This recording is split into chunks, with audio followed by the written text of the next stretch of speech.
Hello friends, இன்றைக்கி நம்ம சேனலில் என்ன பார்க்க போகிறோன்னா மிக மிக முக்கியமான ஒரு ஜோதிட தாள்களை தான் அதிரடியாக இந்த வீடியோவில் பார்க்க போகிறோம்.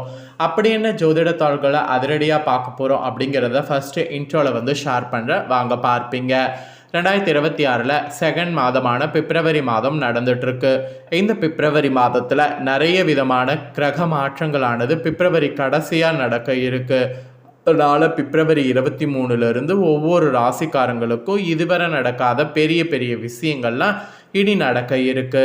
அப்படி நடக்க இருக்கக்கூடிய முக்கியமான விஷயங்களை அந்தந்த ராசிக்காரங்களுமே தெரிஞ்சு பயன்பெறணுங்கிறதுனால ஒவ்வொரு ராசிக்கும் என்ன நடக்கும் அப்படிங்கிறத ஷேர் பண்ணிட்டு வரேன். அதில் இன்னைக்கு இந்த வீடியோவில் மகர ராசிக்காரங்களுக்கு ஷேர் பண்ண போகிறேன். மகரம் ராசிக்காரங்க இந்த ஒரு வீடியோவை ஸ்கிப் பண்ணாமல் பாருங்கள். உங்கள் ராசியை சேர்ந்தவர்களுக்கு என்ன நடக்கும் அப்படிங்கிறத தெரிஞ்சு அதற்கேற்ப நடந்து பலன் பெறுங்க. ஆக்சுவலி பார்த்தீங்கன்னு வச்சுக்கோங்களேன், சிவன்மலை உத்தரவு பெட்டியில் எப்படி உத்தரவு பொருள் சமுதாயத்தில் தாக்கத்தை ஏற்படுத்துமோ அது போல தான் கிரகங்களும் தாக்கத்தை ஏற்படுத்தும். நிறைய பேருக்கு இந்த சிவன்மலை கோவில் பற்றி தெரியல. இந்த கோவிலுடைய ஸ்பெஷலே உத்தரவு பெட்டி தான். உத்தரவுங்கிறது பார்த்தீங்கன்னு வச்சுக்கோங்களேன், முருகன் கொள்ளுவார். அந்த கோவிலில் இருக்கக்கூடிய முருகன் ஒரு பொருளை வைத்து வழிபாடு செய்யணுங்கிற மாதிரி சொல்லுவார். அந்த மாதிரி சொல்லக்கூடிய பொருள் சமுதாயத்தில் பெரிய தாக்கத்தை ஏற்படுத்தும். இது வரைக்கும் இந்த உத்தரவு பெட்டியில் எத்தனையோ பொருள் வைத்து பூஜை செய்யப்பட்டிருக்கு. அத்தனை பொருளும் ஏதாவது ஒரு வகையில் தாக்கத்தை ஏற்படுத்தியிருக்கு. ஸோ அந்த மாதிரி தான் கிரகங்களும் மாறும்போது சில தாக்கங்கள் ஏற்படும். அதை நாம் தெரிஞ்சுக்கிட்டு அதற்கேற்ப நாம் கவனமாக இருந்தால் கண்டிப்பாக நாமளும் பல ஆபத்துக்கள் ஏற்படாமல் தப்பித்து கொள்ளலாம். ஸோ அந்த வகையில் மகர ராசினருக்கு இப்போ கிரக மாற்றத்தால் என்ன நடக்குங்கிறத சொல்ல போகிறேன். மகர ராசிக்காரங்க உங்கள் ராசிக்கான பலனை தெரிஞ்சு அதற்கேற்ப நடந்து பலன் பெறுங்க. உழைக்கக்கூடிய ஆர்வம் மிகுந்தவர்களாக மகர ராசிக்காரங்க பிறவிலேயே இருப்பீங்க. இந்த குணத்தோடு இருக்கக்கூடிய உங்களுக்கு சூரியன் தனவாக்கு குடும்பஸ்தானத்தில் செல்கிறார். அது மட்டும் இல்லாமல் செவ்வாய் 2ஆம் இடமோடு சென்று ராகுவோடு இணைகிறார். அதனால் பிப்ரவரி 23 நண்பர்கள் உறவினர்கள் மத்தியில் செல்வாக்கு உங்களுக்கு அதிகரிக்கும். உங்களுடைய வாக்கு எதுவாக இருந்தாலும் அதற்கு மதிப்பு மரியாதை உண்டாகும். பிரிந்த உறவுகள் மீண்டும் இணைவார்கள். அதோடு ஆடம்பர விழாக்கள்லாம் கலந்து கொள்வீர்கள். அது மட்டும் இல்லாமல் மற்றவர்களால் மதிக்கக்கூடிய நிலையை நீங்கள் அடைவீங்க. அதோடு குடும்பத்தில் சுபகாரியங்கள் துரிதமாகும். இந்த மாதிரி பல பாசிட்டிவான விஷயங்கள் இந்த பிப்ரவரி 23 மேலே உங்களோட ராசியை சேர்ந்தவர்களுக்கு நடக்கும் என்பது குறிப்பிடப்படுது. அது மட்டும் இல்லாமல் உடல் ரீதியான மன ரீதியான சங்கடங்கள் மறைந்து பாக்கிய பலன்கள் நிறைய சித்திக்கும். மெயினாக முன்னோர்களுடைய நல்லாசையோ குலதெய்வ அருளும் உங்களுக்கு உண்டாகும். அதை நல்லா யூஸ் பண்ணிக்குங்க. புனித ஸ்தலங்களுக்கு சென்று வரக்கூடிய வாய்ப்பு கிடைக்கும். புத்திர பிரதாப்தம் கிடைக்குங்கிறதுனால புனித ஸ்தலங்களுக்கு சென்று வாருங்க. தொழில் கூட்டாளிகளிடையே முறையான ஒப்பந்தம் போட்டிங்கன்னா தொழில் நடத்துறது ஈஸியாக இருக்கும். அதனால் தொழில் நடத்துங்கிறவங்க முறையான இதை போடுங்க ஒப்பந்தத்தை. அப்புறம் பண கொடுக்கல் வாங்கல பெரிய தொகையை கையாள்வதை தவிர்த்துருங்க. பிள்ளைகளுடைய கல்வி திருமணம் என சுபவிரயம் இந்த பிப்ரவரி 23 மேலே உண்டாகும். அதோடு அலைச்சல் மிகுந்த பயணங்கள்லாம் நிறைய அதிகரிக்கும். மெயினாக புத்திர பாக்கியம் தடைப்பட்டவர்கள் செயற்கை கருத்திருப்பு முறையை அணுக உகந்ததாக இருக்குங்கிறதுனால அதை நல்லா யூஸ் பண்ணிக்குங்க. வயதானவர்கள் வெளிநாட்டில் உள்ள பிள்ளைகளிடம் சென்று செட்டில் ஆகலாம். இந்த மாதிரியான சில அதிசயங்களும் பிப்ரவரி 23 பிறகு உங்கள் ராசியை சேர்ந்தவர்களுக்கு நடக்கலாம். அப்புறம் உங்களை புண்படுத்திய சகோதர சகோதரிகளுடைய மனம் திருந்துவார்கள். திருமண வாய்ப்பு தேடி வரும். தம்பதிகள் ஏதேனும் காரணமாகவே வெவ்வேறு ஊர்களில் பிரிந்து வாழ்ந்து கொண்டிருந்தால் இப்பொழுது ஒன்றாக இணைந்து மகிழ்ச்சிகரமாக இல்லறம் நடத்தலாம். பிள்ளைகளுக்கு கூட கல்வி ஆர்வமானது கூடும்.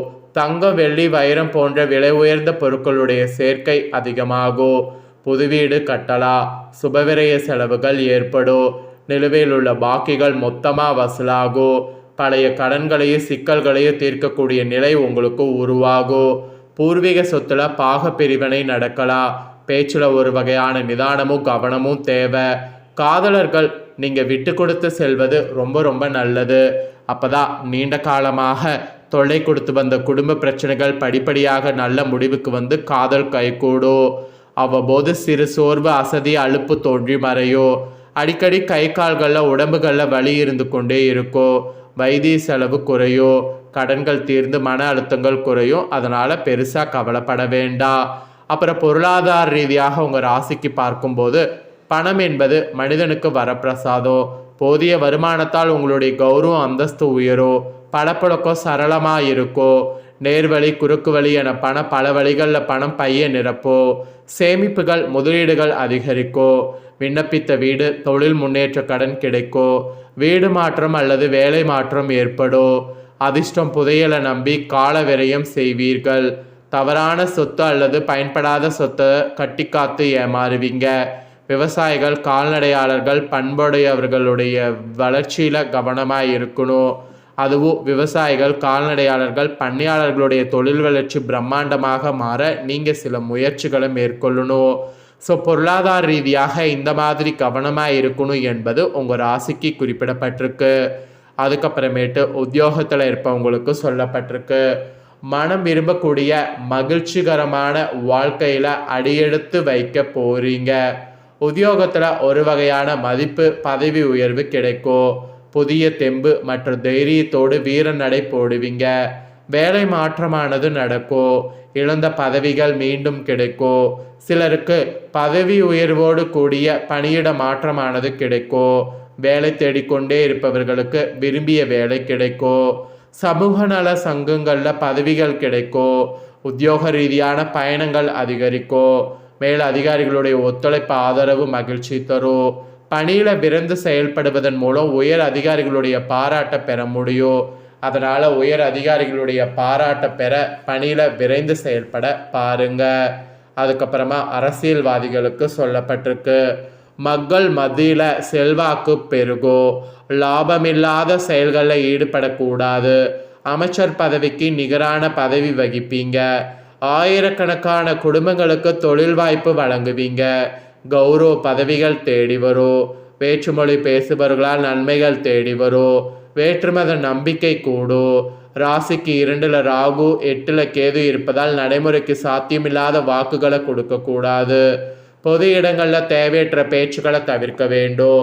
சிறு சிறு பிரச்சனைகள் இருந்தாலும் அதை சமாளிக்கக்கூடிய ஆற்றல் பிறக்கும். மேன்மையான எண்ணங்களும் சிறிய சிந்தனைகளும் பெருகும். முட்டுக்கட்டைகள் அகலும். வாழ்வின் திருப்புமுனையான சம்பவங்கள் நடக்கும். பெண்களுக்கு நிம்மதியான சூழல் நிலவும். குடும்பத்தில் நிலவிய குழப்பம் நீங்கி தெளிவு வந்து பிறக்கும். அதோடு குடும்பத்தை விட்டு பிரிந்து சென்ற உறவுகள் உங்கள் உணர்வுகளை புரிந்து கொள்வார்கள். பிள்ளைகளால் ஏற்பட்ட மன உளைச்சல் குறையும். சிக்கனமாக இருக்க முயற்சி செய்யணும். அடமானத்தில் உள்ள நகைகளை மீட்கக்கூடிய சந்தர்ப்பம் கூடி வரும். புதிய அணிகலன்கள் அழகு ஆடம்பர பொருட்கள் வாங்கி மகிழலாம். பெண்களுக்கு மன வாழ்க்கை மகிழ்ச்சி இரட்டிப்பாகும். கணவன் மனைவி ஒற்றுமை மேம்படும். அற்புதமான நல்ல நேரம். மூத்த சகோதர சகோதரியிடம் இருந்த கருத்து வேறுபாடு மறைந்து தடைப்பட்ட பாக பிரிவினை சொத்து பணம் எல்லாமே வருங்க. அப்புறம் மாசியில் சூரிய கிரகணம் இந்தியாவில் தெரியாமல் நடந்தது. ராசிக்கு 2ஆம் இடமான தனவாக்கு குடும்பஸ்தானத்தில் சூரிய கிரகணம் நடந்தது. இது திடீர் அதிர்ஷ்டம் உங்களை வழிநடத்த போகிறது. பங்கு சந்தை மற்றும் யுக வணிகம் உங்களுக்கு அதிர்ஷ்ட லட்சுமியை கண்ணில் காட்டும். ஒரு சிலர் தங்கம் மற்றும் வெள்ளியில் அதிக முதலீடு செய்து சம்பாதிப்பீங்க. விவசாயிகளுக்கு கால்நடை வளர்ப்பவர்களுக்கு ஏற்ற காலம். தேவையற்ற அலைச்சல் ஆரோக்கிய குறைபாடு உண்டாகலாம். திறமைக்கும் தகுதிக்கு ஏற்ப வேலையில் முன்னேற்றம் சம்பள உயர்வு கிடைக்கும். விரும்பிய இடமாற்றம் கிடைக்கக்கூடிய வாய்ப்புகள் இருக்கு. எல்லாம் சரியாக நடந்தால் கூட சிலருக்கு நேரத்திற்கு உண்ண உறங்க முடியாமல் வெறுமை உணர்வு இருக்கும். மனநிறைவு இருக்காது. தனியாக அமைதியாக இருப்பதை மன விரும்பும். முன்கோபத்தில் பகைமை உருவாகும், பார்த்துக்குங்க. அப்புறம் சந்திர கிரகணமும் நடக்க இருக்கு. இந்த கிரகணம் பகுதி சந்திர கிரகணமாக இந்தியாவில் சில குறிப்பிட்ட பகுதிகளில் தெரியும். உங்கள் ராசிக்கு 8ஆம் இடமான அஷ்டமஸ்தானத்தில் சந்திரன் கேது சேர்க்கையோடு கிரகணம் நடக்க இருக்கு. வழக்குகள், அறுவை சிகிச்சை, வெளியூர், அப்புறம் வெளிநாட்டு பயணம், கொடுக்கல் வாங்கல், வீண் விவாதங்கள், சண்டை சச்சரவு, தற்பெருமை, சுய கௌரவம் எதிர்பார்ப்பது ஆகியவற்றை தவிர்த்தால் இன்னல்கள் குறையோ. பெரிய அளவில் முக்கிய முடிவுகள் எடுப்பதை தவிர்த்து விட்டாவே பாதி ப்ராப்ளங்கள் உங்களுக்கு செல்வாகோ, அதாவது கிரகணத்தினால சரியாகோ. அதனால் பெரிய எதிர்பார்ப்புகளை தவிர்த்துக்கிட்டு முக்கிய முடிவுகள் எடுப்பதையும் தவிர்த்துக்குங்க.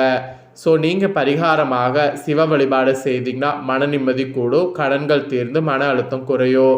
சிவனுக்கு பச்சை கற்பூர அபிஷேகம் செய்து வழிபாடு செய்யுங்க. அவ்வளோ ஒரு புண்ணியம் உங்களுக்கு ஏற்படும்.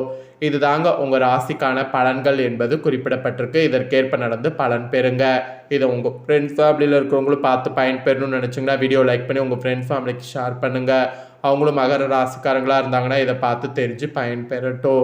இதே போல் புதிய தோள்களை தெரிந்து கொள்ள சேனலை சப்ஸ்கிரைப் பண்ணுங்கள், கூட பெல் பண்ண ப்ரெஸ் பண்ணுங்கள். நெக்ஸ்ட்டு வேறொரு வீடியோவில் உங்களை சந்திக்கிறேன்.